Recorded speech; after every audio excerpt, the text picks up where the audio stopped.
ओम शांति। तो याद में रहकर भोजन बनाओ और याद में खाओ तो हृदय शुद्ध हो जाएगा।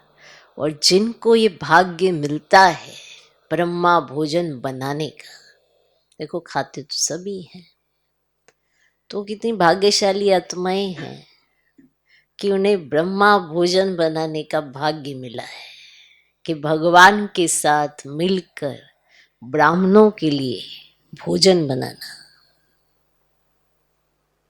इसीलिए जब वो दिखाते हैं ना, वैष्णव जो होते हैं, तो वो देखते हैं पहले वो शुद्ध है कि नहीं है, उसके हाथ का ही भोजन करेंगे। ऐसे नहीं किसी भी अशुद्ध के हाथ का, जिसको पवित्रता के बारे में ज्ञान ना हो, शुद्धता का परिचय ना हो, उसके हाथ का भोजन नहीं करेंगे।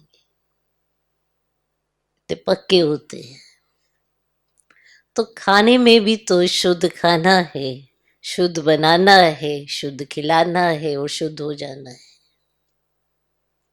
तो ये भाग्य की बात है कि यज्ञ में इतने सब ब्राह्मणों के लिए भोजन बनाना याद में।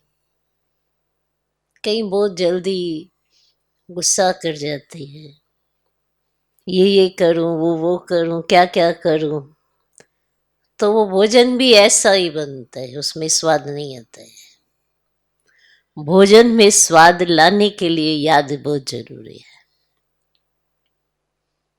फिर कहेंगे ऐसा था ना, जल्दी थी ना, जल्दबाजी थी ना। अरे भोजन तो तुम याद में बना रहे हो, किस बात की जल्दबाजी।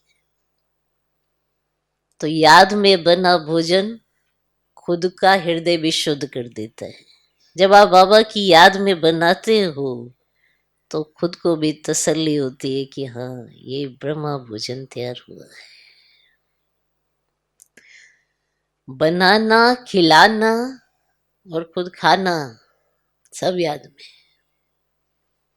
बनाओ भी याद में, खिलाओ भी याद में और खाओ भी याद में। ये जो कर्म है ये तो रोज होता है, हर घर में होता है। बनाना खिलाना तो पड़ता ही है ना, खाना भी ये कर्म तो है ही है ना। तो इस कर्म में अगर याद शामिल हो जाए, क्योंकि ये तो नेचुरल है, इसमें कोई दिमाग लगाने की तो जरूरत है नहीं। जो करना है बाबा की याद से उसमें और शुद्धता आ जाएगी और उसमें स्वाद भी आएगा।